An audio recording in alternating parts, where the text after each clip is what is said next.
Okay. Good afternoon, everyone. My name is Miriam Pereira.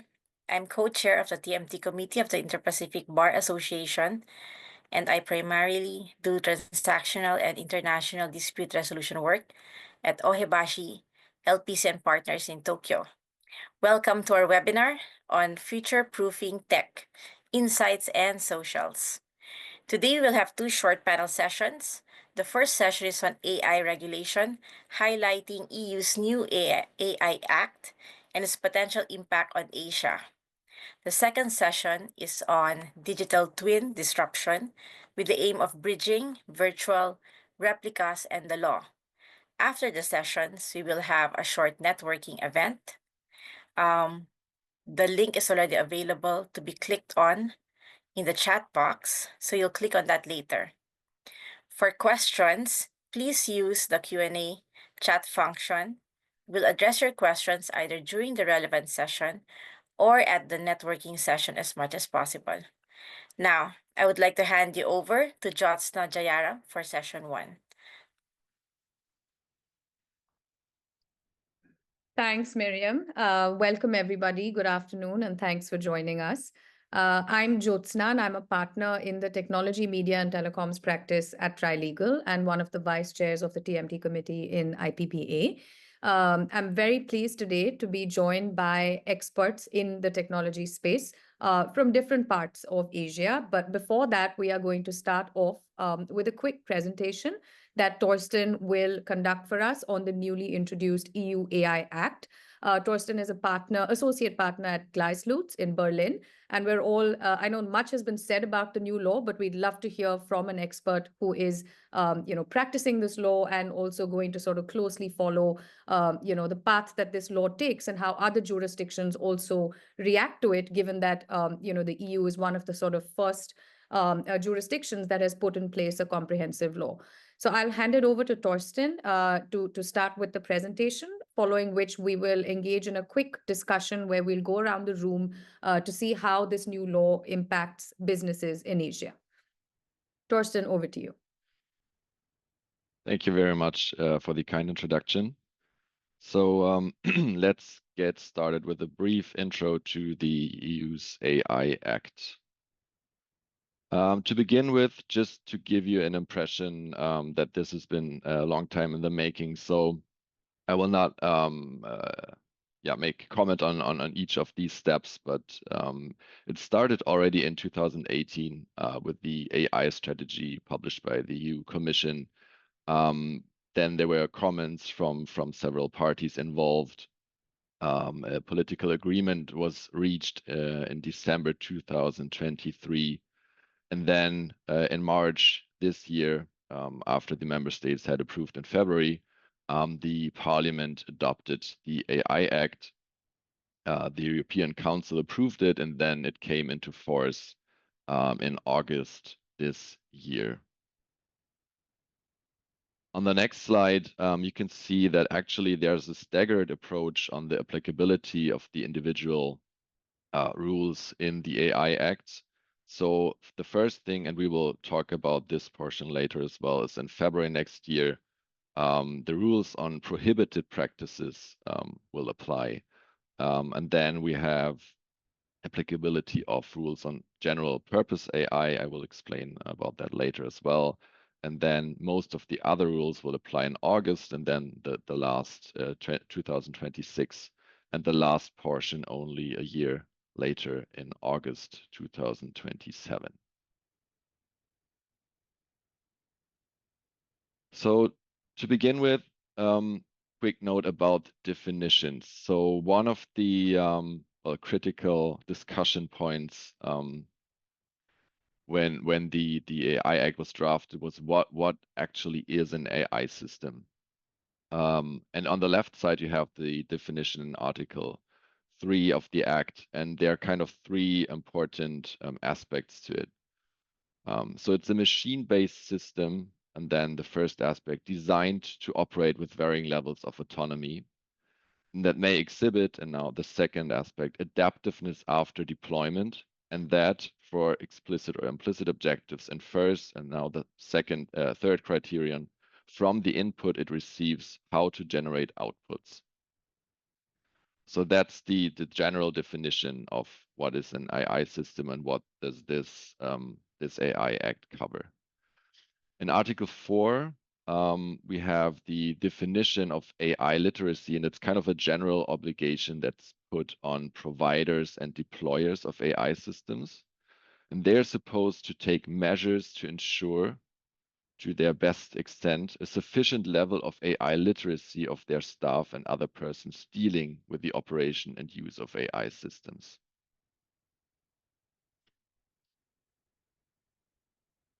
The AI Act takes a risk-based approach. So we have the AI systems with unacceptable risk. We have high-risk AI systems, and we have non-high-risk AI systems. For AI systems with an unacceptable risk, the AI Act prohibits relevant practices.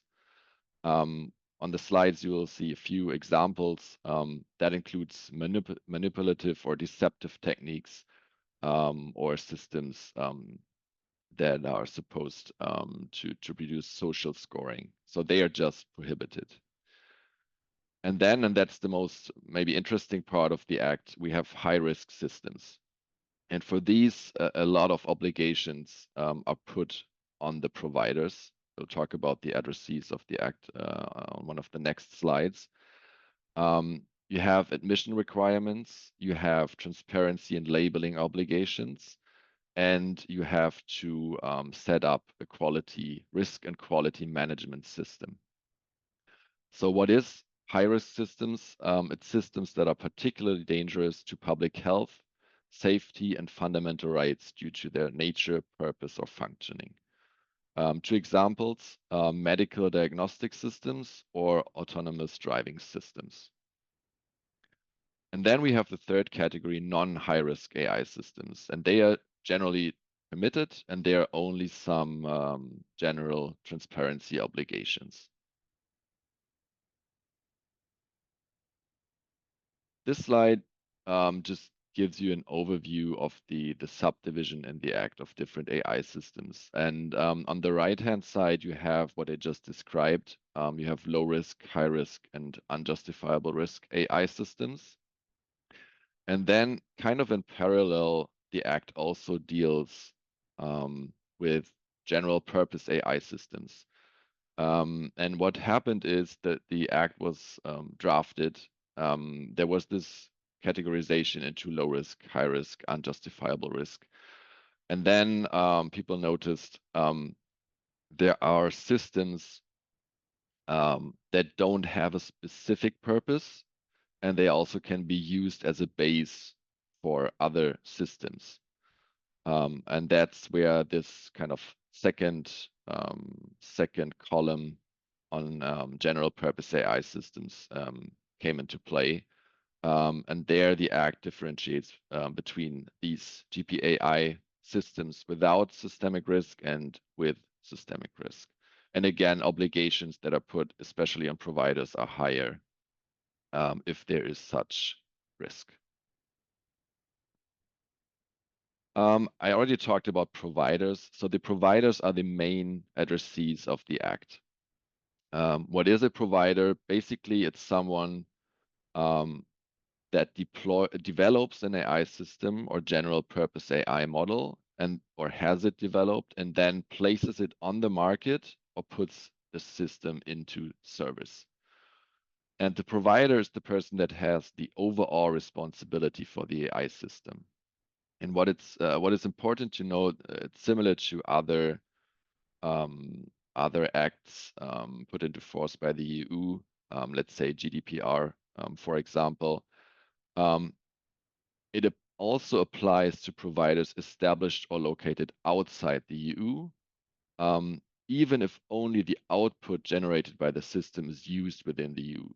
So it's sufficient that the services provided is offered in the EU, but also even that the output generated is used within the EU.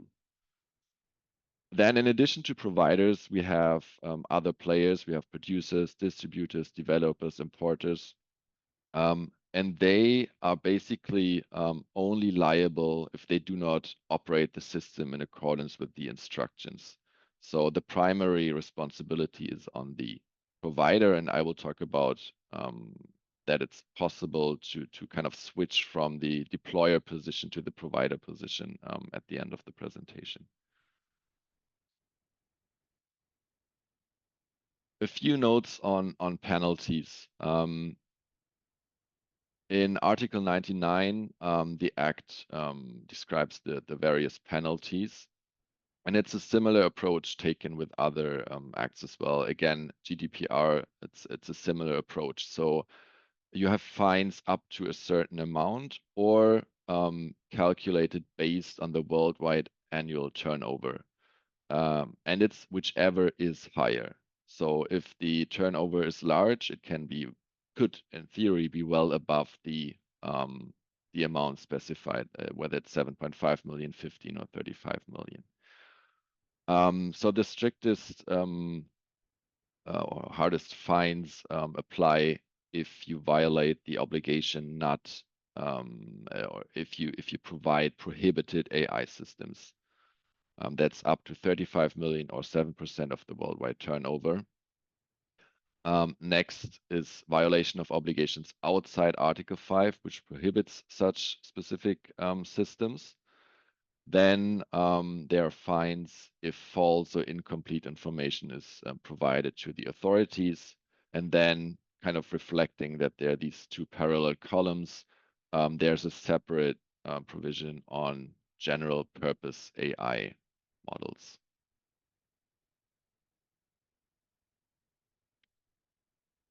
So I briefly mentioned that earlier. The main responsibility is with the provider, again, someone who develops the system and puts it on the market.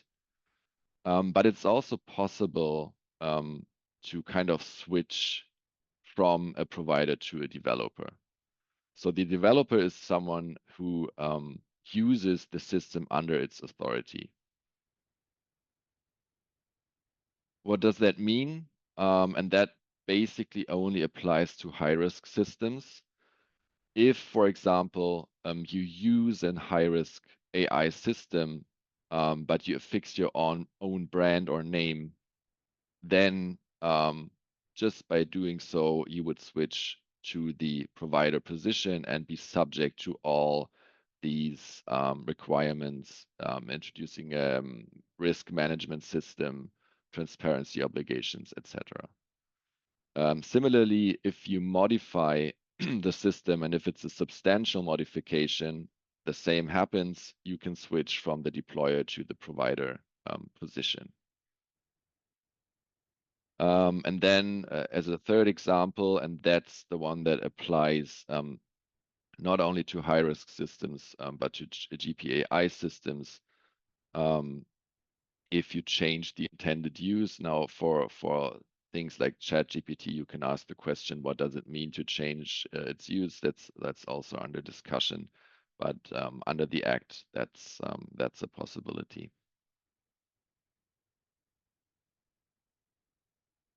Then to end with just a brief outlook. As you can see on this slide, it's kind of a long compliance journey, and as you probably know, the AI Act is just one of the acts within this wider strategy, kind of to put rules into place in the digital space. Some of these already apply. Some of them are enforced, and we have this staggered approach for applicability. And some, such as the AI liability directive, they are in the making just now. So for example, the NIS2 implementation, the Cyber Resilience Act, they deal with cybersecurity, generally speaking. You have Digital Services Act dealing with advertising in the digital space, false information, etc. And you have the Data Act dealing kind of with the market of data and flow of data, etc. And the AI Liability Directive, that's kind of more directly linked to the AI Act, because as the name says, it deals with liability of AI systems. And again, that's kind of hotly debated topic. I understand that there are kind of discussions reopened with France making commenting on the draft.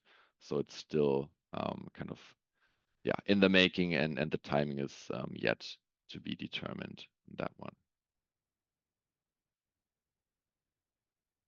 So thank you for your attention. That was just a very brief overview of the AI Act, and I'm looking forward to questions and the first panel discussion.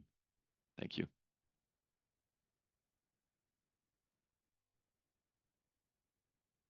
Thanks, Torsten. That was a really succinct summary of the Act, and I think gives us a good indication of the sort of impact it's likely to have. And the way that I see it, I think that this is largely two-pronged. One, of course, as businesses that are set up in the EU or those that provide or want to deploy these AI systems in the EU, because as you mentioned, it does have an effect across borders. But also, interestingly, I think there is a lot at play here as the ecosystem overall across jurisdictions toys with the idea of going with a comprehensive law or using our existing mechanisms to regulate, or perhaps a middle ground where we're using some sort of a framework or principles to be able to ensure that the guardrails that are required to deploy something at scale like AI systems is in fact preserved. And I think it's always been interesting to see how different countries are responding to it. We did see, for example, with the GDPR, it's serving as, the standard and the golden threshold in that sense for most other data protection legislations. But for some reason, I think that everybody has taken their time, specifically with AI. And as you mentioned, you said it's a long time in the making as well for the EU. So similarly, I think that there is a lot of debate, an interesting debate that's happening in each of our countries on how you should actually go about regulating AI. And so just to sort of segue into that a little bit, I will, turn to JJ and Lai Ling, who've joined us to sort of discuss this in some more detail with a specific impact on Asian businesses. JJ is the managing partner of Dasini Law, and Lai Ling is a partner at Raja Darrell and Law in Malaysia. So maybe I'll start off with you, JJ, and just to take away from what Torsten explained to us. What is your sense on whether the EU AI Act is going to serve as a model for AI regulation in Asia? And if so, how are Asian countries looking to adapt to this law, or do you believe there's going to be a divergence in how the regulatory framework is likely to be set up? Okay, so that's a very good question. So I think if we follow the experience when it came to data privacy law, we saw the domination of the EU Data Protection Directive and then later the GDPR, because it is actually it was in a situation where data privacy policy was sort of in a vacuum. In other places, say in the US, they didn't have a comprehensive data privacy law. And so it was easier, I think, for other countries to just take something that was already written, which was the EU Data Protection Directive and GDPR, and to adopt that. So it's likely that in the absence of any other statutory approach adopted in other countries, that the EU AI Act will be very influential in this space. From the standpoint of how individual countries should approach AI, it's really quite fascinating that in the sense that although AI is here, its full potential hasn't been realized. And there is a lot of concern. And so there's a lot of policy formulation that's going on. I think apart from adopting the policies that are in the EU AI Act, which I think are directed more towards the one end of the value chain, that is from deployment and adoption. I think one of the other questions that each country needs to figure out is where can they potentially position themselves in the value chain, if at all possible. In the case of the Philippines and perhaps other countries in ASEAN, what we saw when it came to e-commerce, internet commerce is that we opened our borders and allowed these sites, right? These mega sites to enter and dominate the market. And I'm wondering whether we would see the same phenomenon, or will the policymakers take a step back and say maybe there's a way for us to capture some of that value by maybe making changes when it comes to doing business regulations and requiring localization, local presence, etc., and jurisdiction. Thank you. Thanks, JJ. I think that's a really balanced take on how we should go about this, because if you do deconstruct most of these laws, particularly those that seek to regulate technology and data, you will find that there are common principles, right? That regardless of what kind of a jurisdiction we are and how we've gone about enacting our laws, that will always be a common denominator. And therefore, there is a lot of merit, in my view at least, if we can borrow from these principles, but then, of course, address the nuances that are relevant to how businesses are carried out in each of our jurisdictions. Thorsten, this actually, makes me think about a question, in terms of how organizations should look at liability, right? Because, of course, penalties do seem like, they could be very significant, they're turnover based, and it could be a deterrent even to, consider sort of pushing the edge on how you want innovation to grow. So I just wanted to understand, there are, of course, different categorizations of AI systems and classifications based on their function. But, one sort of side of the debate on AI regulation has been that we don't need a comprehensive law because each of the use cases are in fact regulated by some other law, sectoral or otherwise. And that should serve as sufficient sort of protection, even if AI systems were to be adopted. Now, just in terms of liability, and if I were a business that's looking to deploy in the EU, I'm, of course, potentially exposed to the penalties under the EU AI Act. But does it mean that I will additionally also be subject to anything that may arise out of the end use case? Let's take healthcare, for example, because the liability, of course, then is very high. So does this mean that if I have fully complied with the AI Act, right, does that sort of have an impact on what my liability overall would be? Or are they just going to run in parallel? Yeah, that's a very good question. So on the one hand, the AI Act is kind of a comprehensive act, but at the same time, the laws that are already in place, let's say copyright law, they still apply. So it's not replacing other laws. It's comprehensive, and it puts a lot of obligations on the providers, especially for high-risk systems, to kind of ensure the labeling, the monitoring, these kind of things. But laws such as copyright law, they just apply in parallel. Yes, Understood. that's correct. Understood. That's helpful. Liling, I'll move to you now, and do tell us a little bit about what Malaysia's approach has been to AI regulation. I know that when we've been discussing this internally, you mentioned there are some guidelines in place, so it's not like there isn't a regulation, but perhaps we haven't gone the distance that the EU has right now with a comprehensive law. So tell us a little bit about that, and also your thoughts on whether, again, the point that I just made, the existing regulatory frameworks, right, that already regulate the use of AI in various different sort of use cases. Do you believe that the regulatory framework actually contains those guardrails to build what are responsible AI systems and models, or do we need to supplement with an AI specific regulation? Thanks, Jyotsna. Yes, as you have rightly pointed out, Malaysia does have something. However, it is not. It is nowhere as extensive as what the EU AI Act is.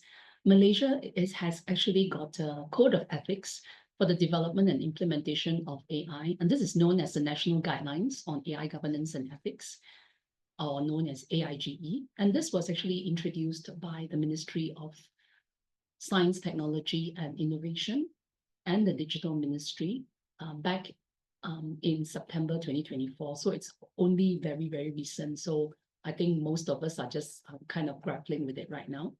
But anyway, it is only a framework, and this sets parameters for AI users in industry and a code of ethics as a regulatory measure for the responsible development and adoption of AI technology.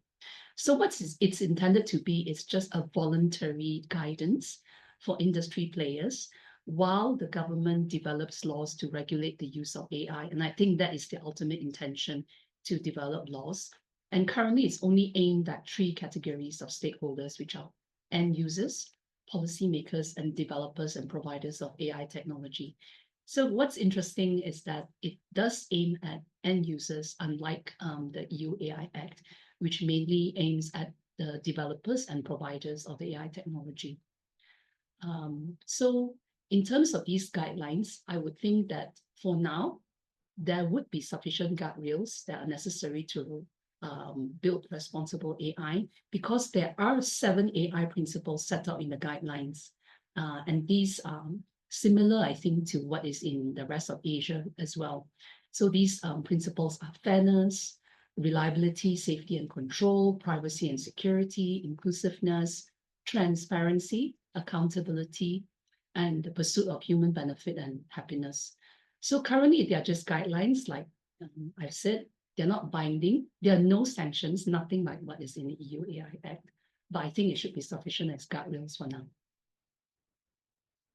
Understood. Thanks, Lailing. I think what we are, seeing, and I can speak to India, but I'm sure this is also across jurisdictions, is that there is a conscious effort, right, to either have sandboxes or even a more consultative process when such regulation is coming up, because sometimes I think that it is in fact the stakeholders and the industry who can really determine how compliance can be achieved.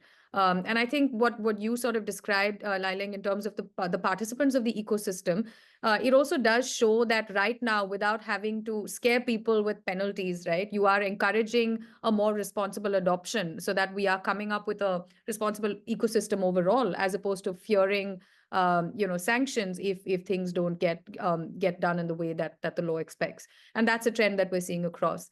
And JJ, if I can come to you, I think what we can see, right? So what I mentioned in terms of stakeholder participation and creating an ecosystem is also manifest across countries, right? And we are seeing, for example, on the data protection and cross-border transfer side, things like APEC, CBPR, all of those models being, much more widely adopted with a country level participation, because it does sort of set the stage in terms of how we should enable, as opposed to restrict, data transfers, particularly in that respect. So just drawing a parallel, I know that you mentioned that ASEAN has an AI policy. Again, that's going to be something that applies to countries at large if you adopt it. So how does that really differ from the EU AI Act? And do you believe that there will be challenges in harmonizing, these two frameworks, or will there be, some sort of a conflict in terms of what the requirements would be should a nation choose to adopt the ASEAN policy as well, the AI policy? So thanks for that question. So the ASEAN is policy. I think when you read it, it's a statement of aspirations for ASEAN countries participating in the AI economy, as it were. I think that perhaps one of the things that is less discussed in the framework, because for example, it aspires that there be upskilling, but there's no strategy specifically to adopt to see how we can get the upskilling to happen within ASEAN. I think that some thought needs to be put in relation to that. Now, in the area of compliance, what I think will happen is that a compliance industry, as it were, will probably arise around the EU. Companies in EU that will need EU compliance, and then those companies would then hopefully be leveraged to rely on their output, so that other countries can use the same. So we see that in patents, for example, under the Patent Cooperation Treaty, there's a mechanism where the examination is done, right? Patentability reports are done internationally. So what I hope to happen, what will happen is that if the EU AI Act becomes the gold standard, that the compliance mechanisms to comply with the EU AI Act would be something that could easily be imported into ASEAN countries, thereby making it easier for EU compliant companies to enter markets.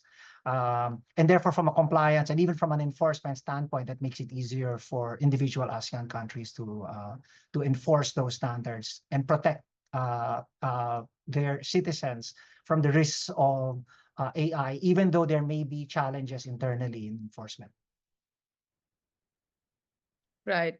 And do you think that just in terms of adoption, right, is there something that uh,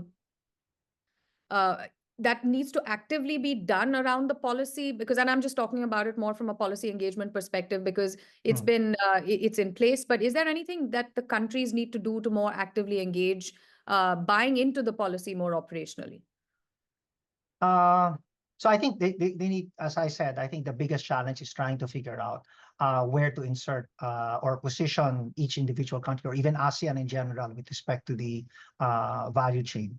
What we've seen, and I think, I'm not sure if this is true across ASEAN, if you look at internet businesses, we've basically opened up the markets. I believe all, if not many of the ASEAN countries have opened up their markets to offshore companies deploying their business models remotely.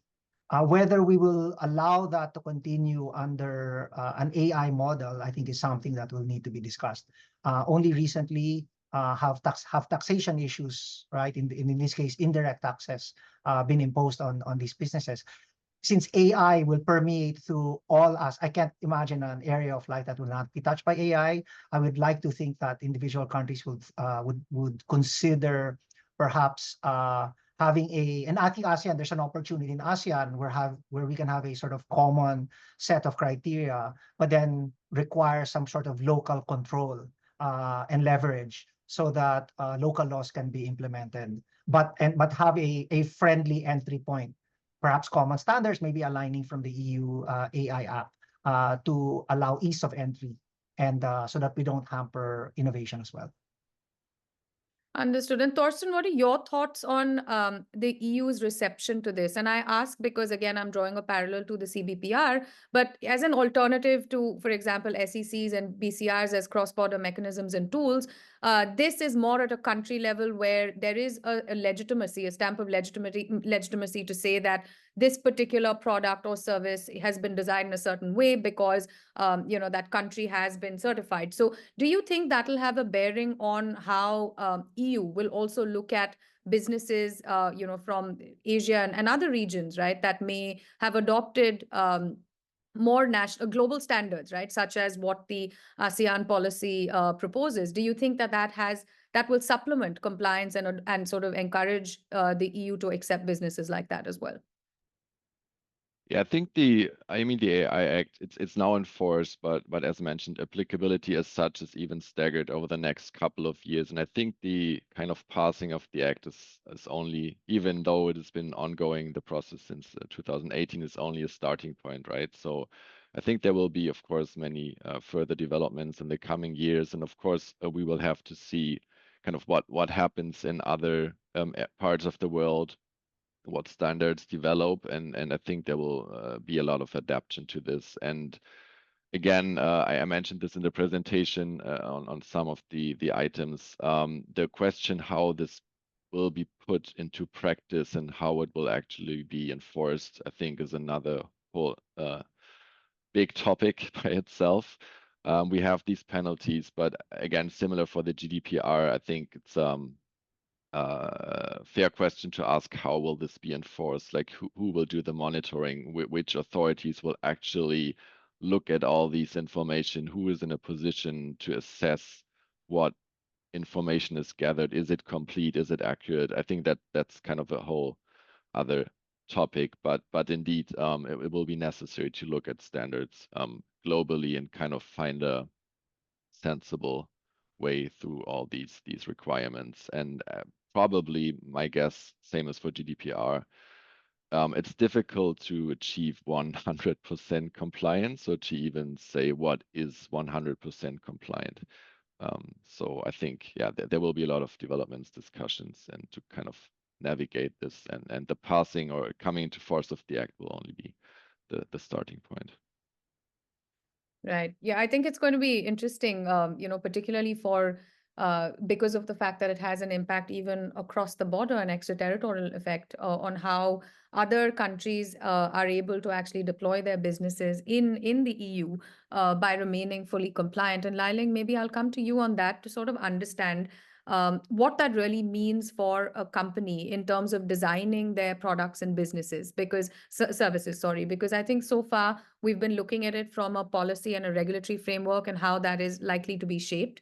But given that this is a law today, and of course there is some time before it goes into implementation, is it right now for businesses to rethink how their products and services are structured, and sort of use this time as a run up to compliance once the law is in force?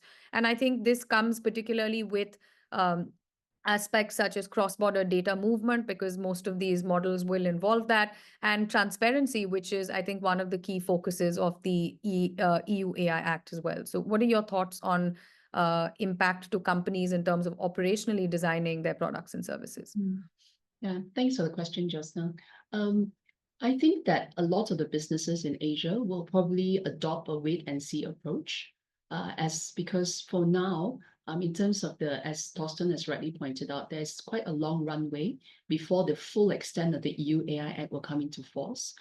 So I think that probably the Asian businesses will very likely just it will be business as usual for now. But of course, with the EU AI Act principles in mind, and also because of the like I said, for Malaysia, that's the AIGE framework, which is like the guiding principles. So they will have that in mind. And I note that I just had a quick look at Singapore and Thailand as well. And both these countries also have soft law, which is guiding principles similar to what Malaysia has. So I think that businesses will not be in a real hurry to like immediately say, okay, let's immediately adopt what is stated in the EU AI Act. But rather, I think they will probably sit back a little bit to see what is happening in the EU, and particularly so, as Thorsten has pointed out, in terms of enforceability, because similar to the GDPR, it is going to be, although both acts, GDPR and the EU AI Act, have both got extraterritorial application, however, it will not be very easy to enforce in jurisdictions outside of the EU. So it remains to be seen, really. But bearing in mind, of course, as you have said, the principles of transparency and cross-border data sharing, all the privacy and security of data, as well as transparency, are all important principles in Malaysia, Singapore, as well as Thailand. So I think that's that common ground there. But having said that, these will be like fundamentals to take into account when formulating the law in each one of these jurisdictions. But I think that these countries will probably just take a wait and see approach for now. Thanks, Lailing. Thorsten, I think just before we open up the room to the audience for questions, I was actually just curious on what our role, and I think the room is in fact full of lawyers, what our role would be in advising on a legislation like this. Because what comes to mind immediately when you look at classification, etc., is that of course there's a technical assessment that goes into how an AI system is in fact developed. But it is also rather subjective, right, in terms of what could actually be high risk. And I know that the legislation does offer some guidance on what the regulator is likely to view as high risk. But what do you think our role as lawyers would be in sort of coming into the stage as product counsel when you're looking at some of these services and products to guide our clients on, what they should think about in terms of classification? And we'll close with that and open it up to the audience to ask questions as well. Thank you for the question. Indeed, I think for us as lawyers, it's important to look at the law, but then to kind of build a bridge between the purely legal aspects and the technical side. And again, maybe even more so for the AI Act compared to GDPR. It's a very, very complex topics, very technical topics. So yeah, it will be important for lawyers to gain at least the basic technical understanding to be able to properly advise the clients and kind of build the bridge and yeah, build the bridge and explain the act to them, and then kind of along with how things develop and how the AI Act is put into practice, and with gaining the first experience, how the authorities actually look at this and take their first decisions, kind of keep up to date, because I think the next couple of years will show a lot of developments and will show us how this is actually enforced and what the authorities' view is on this. But indeed, yeah, that's an important aspect. I suppose exciting times for all of us, because it's almost like it's a journey that everyone's participating at the same time. So it'll be great to sort of play a part in how this shapes up as well. Thanks, Torsten. Liling and JJ, there is one question that has been pinged in our Q&A chat box. So I'll just read it out to you, and then maybe you can respond to it. I think we have the attendee who says, aren't we jumping ahead a little bit here talking about AI legislations in Asia when we have seen how slowly tech-related laws progress with the legislature in this part of the world? Example, Malaysia only recently began looking at the review of its data privacy law, though GDPR came into effect in 2018. Not to mention that there already has been enough criticism on EU AI Act that the EC is being overcautious when the technology itself is still evolving.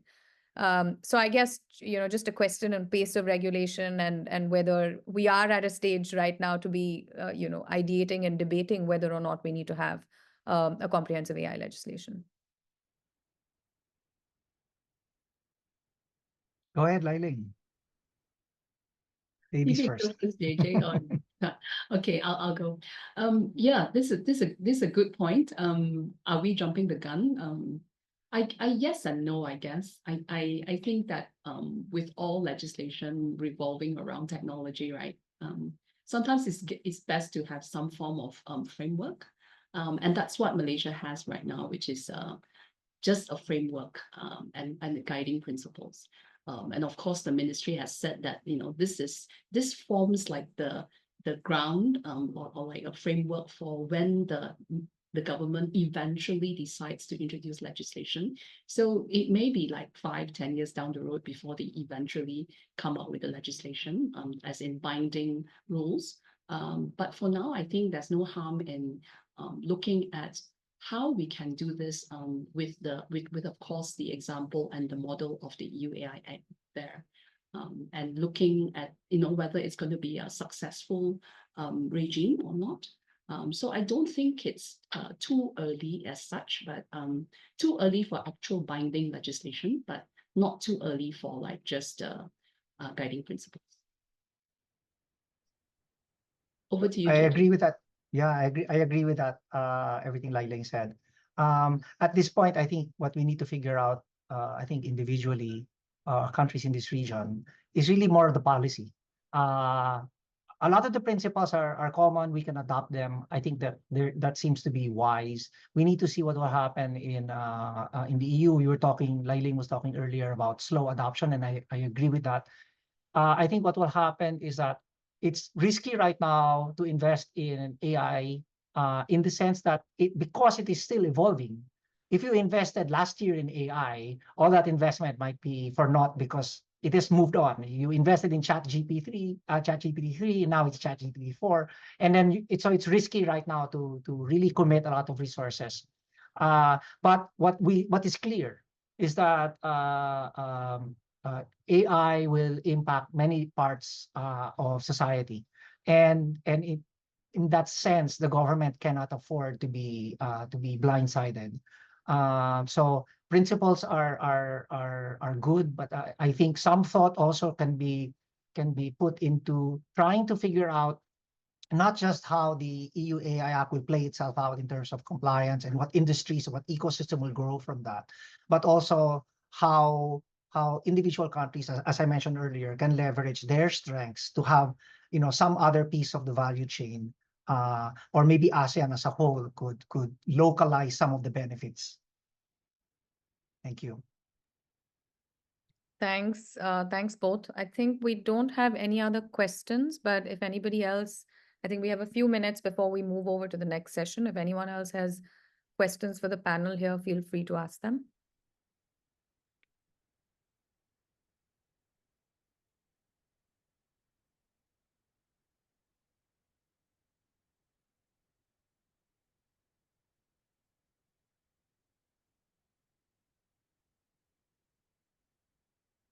Okay, so Miriam, I think we are right in time to move over to the next session. And of course, if there are questions that come along the way, we can try and find a way to address them even at the networking session that happens post this. So over to you. Thank you all. It was great hearing from you and lots of insights to take away. Thank you. Thank you very much, Jyotsna, and the speakers of session one.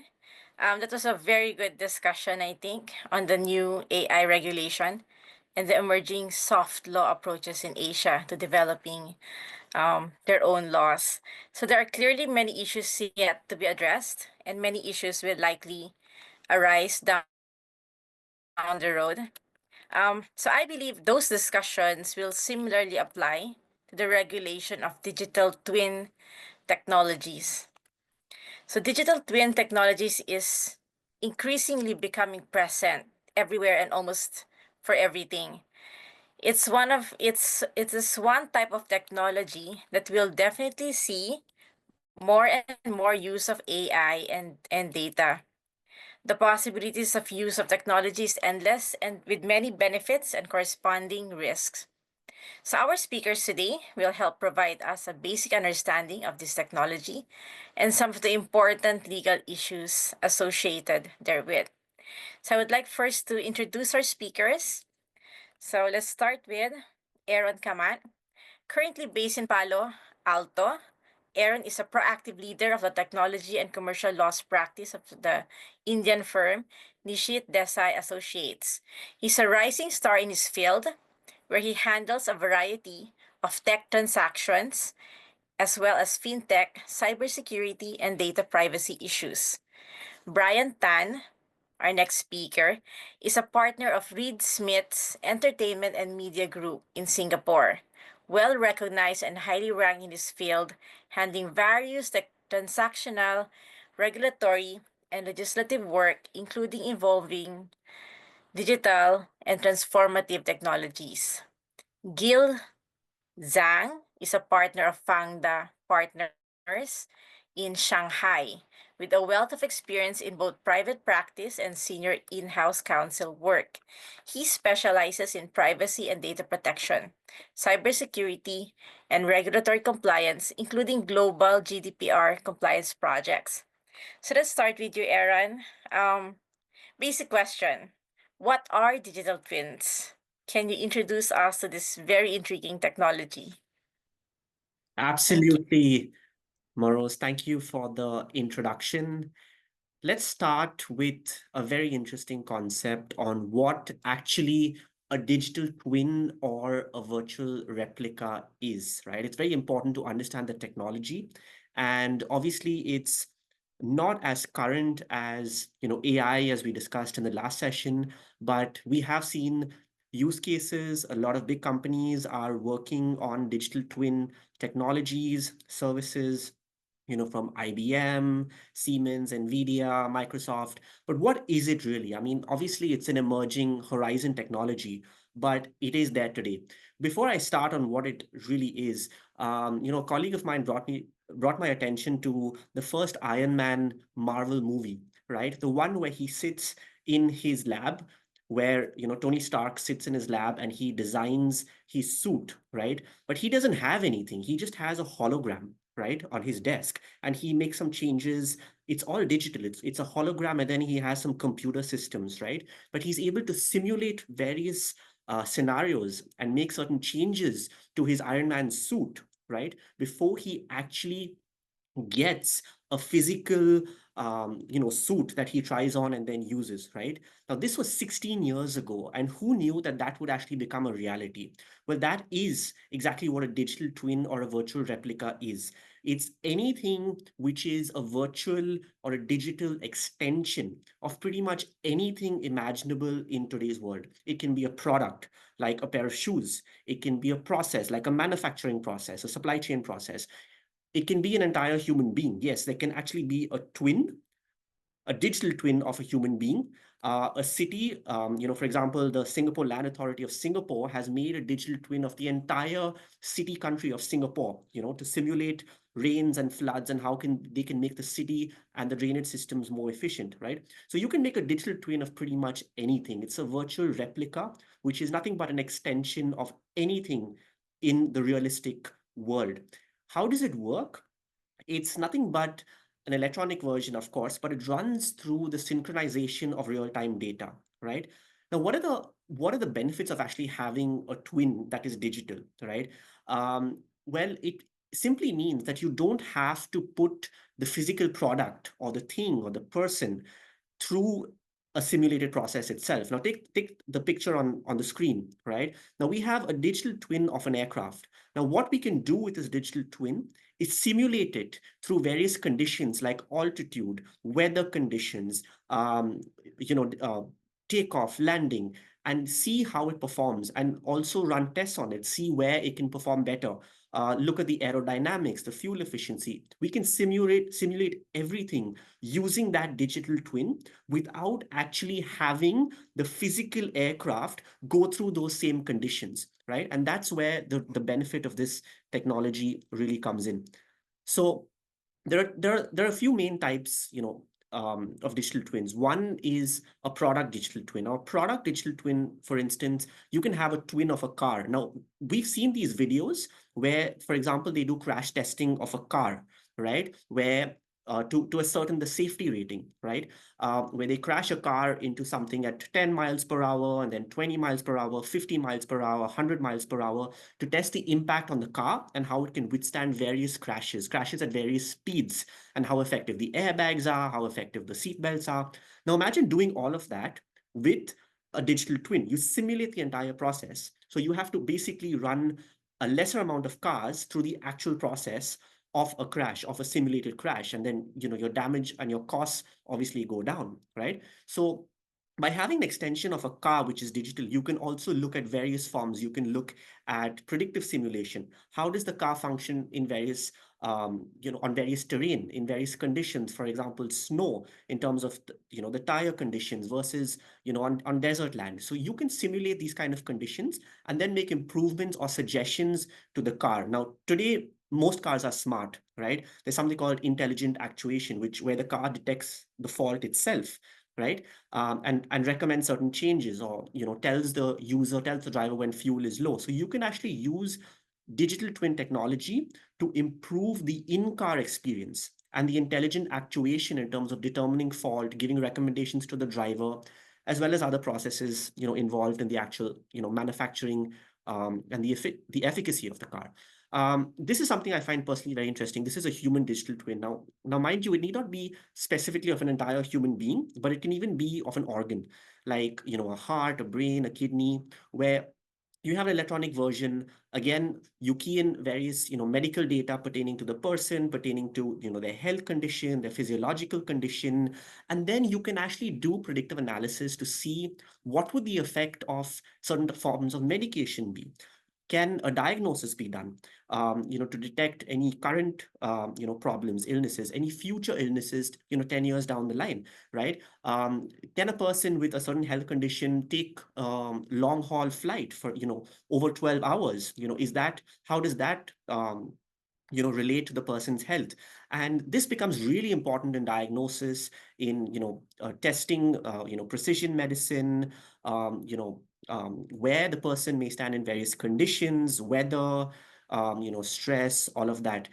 Even insurance companies, for instance, I've put it on the slide, even they may be interested in, when they, determine premiums for medical insurance, even they would be interested to know, what the future holds, for a person in specific conditions. And I'd end with a process twin, which is, again, a simulation like how I discussed, but of an entire process, right? So an entire assembly line, manufacturing, how to make the process more efficient, various modalities that can be automated. Again, it's a lot of real-time data capturing that goes into the machine, that goes into the electronic machines, that goes into the computers and simulates the process. But that's essentially how digital twins work: product, people, processes. I'll hand it back to Maros for the next question. Thank you. Thanks a lot, Era. That was an excellent, short but comprehensive overview of digital twins. Now let's look at some of the major legal issues that lawyers should know, or at least be aware of or sensitive to. So let's see. A key issue is, of course, IP. Gil, can you take us through some of the legal issues that we should be on the lookout for? Sure. So I think in terms of the digital twins or digital humans, and oftentimes that involves, training by a lot of like the real data. Say, for example, it can be, the face, facial features, and also like the sound, and also other type of, clips that they can obtain from the, on the internet. So using that sort of data scraped from the internet potentially might face a few issues, like if those clips or data, training data are IP protected, can be enjoying copyrights, etc. And that potentially might facing the unauthorized, the use of data for without authorization, and also the web scraping in China. It's sort of like in the gray areas, depends on your use, and if you sort of like scrape the data by intruding the computer systems or certain websites, and you're making something as a similar product and profit yourself out of that similar products, and that potentially might be unfair competition and potential criminal offense as well. And aside from this and that, there's another issues of using this sort of like a deep fakes or sort of like this algorithm. In China, there is a regulatory regime that regulates this sort of like algorithm, and you need to do the filing with the regulators to let them know, okay, what sort of like technologies you're offering to who. And you need to sort of let the regulators know that what sort of measures you put in place to safeguard the potential criminal use. Say, for example, some of these deepfake products has been used in telephone scam or some online scam where some they sort of get the pictures of you and deepfake it with some of the sexually explicit photo and use it to blackmail. Things like that can also be oftentimes seen in telecoms or like online scams. And oftentimes Chinese regulators will criminalize such activities, and oftentimes certain providers, say for example like the deepfake technologies provider, if oftentimes they are not taking proactive measures to decline certain use or companies like this, then they might be seen as accessory to such criminal offense. So I think that that will be the primary concern, or I think the issues to look at from IP perspective. But of course, China also have like a fair use principle in the copyright law in China. But if we're looking at the current the elements or consideration to assess the fair use principle, using the large the large volume of data to train and create digital twins would oftentimes might not be able to enjoy the fair use principle. I think a lot of the companies in China is also waiting for similar decisions. Say, for example, New York Times versus OpenAI, because that also posed similar considerations about using a lot of like articles from New York Times to train models, and whether or not that is something the training can benefit from the fair use principle. So a lot of things that are this sort of like the issues are currently debated, subject to debate, and also being trial in some of the court proceedings. We are sort of hoping for some answer to these questions. Yep, that's sort of like a brief overview of the main issues to consider in the from IP perspective. Thank you, Jill, for addressing some of the IP and ethical issues around the use of data for developing digital technology. Now, since the success or failure of digital twin technology is really data-driven, Brian, can you share with us some of your thoughts on the data privacy concerns associated with this technology? Sure, thanks, Maros. So data protection, data privacy rights, as you know, stand separate from intellectual property rights. Some parts similar, but still separate. So let's talk about data protection. Yes, a lot of data is used. Some data is captured, as Aaron said, real time. And within that data, there is a possibility that some personal data or sensitive data is captured alongside that, and that could be used. So for instance, maybe the faces of people or medical information that's used, and then that goes into the database that supports this digital twin, the use of which would then arguably be a possible data protection issue. And so that's something that we have to be aware of. By and large, in most jurisdictions, as you would know, anonymization would be a solution to this, because you're not really after the personal data per se, but really the data maybe as a demographic subset without identifying individuals. And so anonymization might be a key to that. The important thing to remember about anonymization is that I think different countries have different definitions of anonymization. And the level of anonymization then actually differs. So that's something for the lawyers to be quite careful about, and obviously your advice will be sought for that. I was just thinking about this, and I remember some of the early cases from the video games world. And if you remember the video games world, as games like Grand Theft Auto were being developed, some people actually filed lawsuits because they said, hey, look, there's this really bad character that appeared in the video game, and guess what? He looks like me. And so all these kids playing GTA will think that I'm the baddie, and that's bad for me. So these cases all went to court. I think we learned a lot from these cases. And how we can really try to avoid these issues, really the lawsuits, when we do digital twin technology. Very interesting, Brian.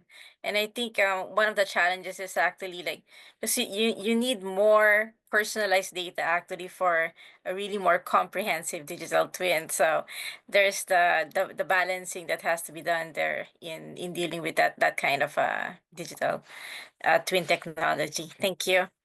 So now let's shift our focus to risk management. Let's talk about some practical tips in dealing with digital twin related contracts. Jill, earlier you spoke about IP, and in contracts involving this type of technology, one of the essential clauses is the no third-party IP infringement representation and warranty. Can you share with us some of your thoughts or regarding considerations that maybe AI providers should bear in mind or address in this regard?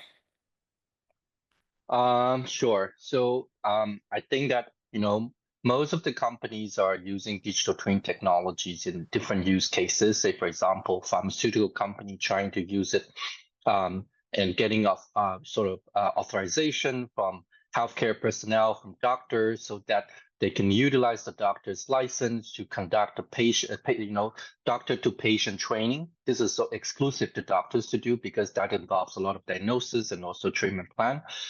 So I think that sort of like training will be sort of like saving a lot of time for pharmaceutical sales rep, etc., to do the sales.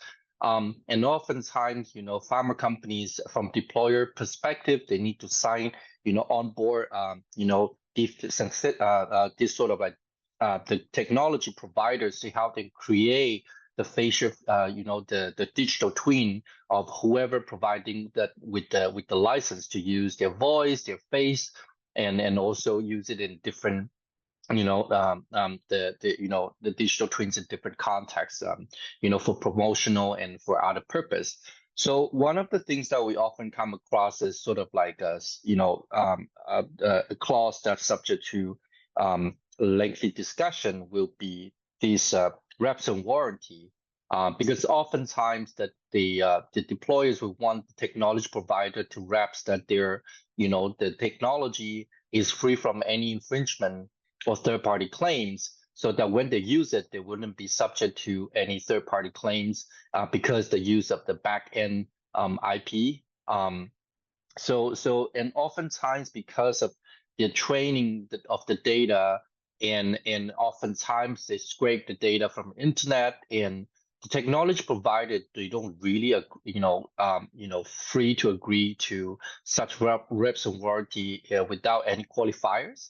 So oftentimes that is sort of like a sticky point to negotiate. And oftentimes they can agree with limiting with the caveat to say, well, to the best of their knowledge, or subject to laws and regulations and so forth. But they wouldn't agree with the clean technologies. But also these clauses also depends on the bargaining power and also the size of the technology vendor. For the very established one, they oftentimes will not agree to making any changes. So you have to sort of like take it or leave it. But a smaller one, you can still manage to negotiate a bit, but you wouldn't be able to get a clean one from the technology provider. Thank you. Those are very useful tips. Now, in terms of indemnities, Aaron, can you share with us some points that should be highlighted?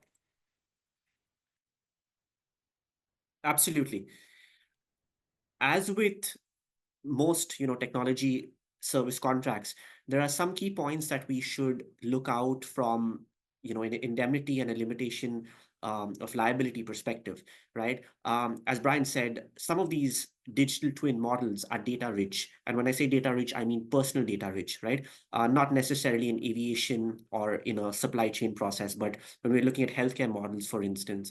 So one is obviously adequate indemnities for the protection of client data, where the liability lands in case of a cyber breach, where the digital twin service provider has not maintained an adequate level of security, for the data that sit on their systems. And then obviously you'd want an indemnity as well, for any privacy related compliances, like with the GDPR or the CCPA, or any country local laws which the digital twin service provider is not compliant with. Another point, sticking to data for a second, is also the accuracy. And in sensitive models, such as pertaining to, again, going back to, healthcare, where there is a real-time digital twin of a person's heart, for monitoring, then you also look at accuracy of the data, right? And liability if something goes wrong, and if there's a wrong diagnosis or wrong treatment because the digital twin pulled up wrong data. Going also to IP, I won't spend time on it again because my co-panelists have already, but indemnities for third-party IP infringement, if the digital twin base model itself is IP infringing, or any customizations that are made for the client, for the model, if they're infringing, then you'd want indemnities for that. And obviously the digital twin provider would obviously argue some sort of limitations. Now, one thing to note is that digital twin providers often use third-party components, APIs, technologies, cloud storage providers, tokenization providers. So you'd also want to ensure that that gets covered in the contract, any trickle down, back-to-back liabilities, and indemnities to be covered as well. And probably the last one I'd leave you with is actual, downtime service level commitments. Ultimately is a technology contract, whether it's aviation, defense, entire city, like how we mentioned, or a person, or even a supply chain, which is important to a company's, business and day-to-day operations. There should be service level commitments, SLAs, and of course corresponding indemnities, where they are breached. Typically, you would argue, to the service provider would argue to cap liabilities, But then obviously we would look at cases of, breach of data, cybersecurity breaches, the willful, misconduct, fraud, and negligence to also be covered. And in some cases, liability should ideally be uncapped, especially where it affects, personal life. Yes, and many of those liabilities might result in disputes. So, Brian, a part of risk management is the dispute resolution management. Can you comment on how disputes should be handled? Sure, I think that makes the service provider contracts a really good candidate for a good dispute resolution forum. So obviously we can identify that it involves technology. It's not your everyday run-of-the-mill kind of dispute, and so one that goes into a specialist forum, especially an arbitration forum, where you can then pick the appropriate adjudicators. I think that's a good consideration to have. Remember, I think a lot of that will also kind of revolve around industry practice, maybe even the development of, as Gil said, the fair use defenses, right? That's currently in the state of a flux. So again, the specialist forum will be good. But one word of warning though, as we've hinted to, some of your disputes will be with third parties to which you do not have a contract with. And so without that contract, you cannot pre-agree and a dispute resolution forum, right? So it's either agreed after the dispute has arisen, or you would then have to run the gamut of open court action. And I think that's especially that especially cuts in the case of IP infringement, because we know that one of the remedies in an IP infringement is an injunction. It would take down your process, it would take down your product until that gets resolved potentially. And so that could be quite a big kind of risk that you would be facing in terms of your operations. And so that really goes into the kind of risk management that both Aaron and Gil have talked about, that you should think about in your contract, and not just only when you get into a dispute. Perfect. So I'm all for arbitration, complemented by some litigation remedies. And with that, we would like to end the webinar part of this event. So recording will be available on the IPBA website in a few days. Thank you again for joining us, and hopefully you found it informative and useful. As mentioned earlier, for the networking, you can click on the link that was provided in the chat box, and we will see you there soon. Thank you. Thank you, everyone. The networking session. Thank you, everyone. Yeah.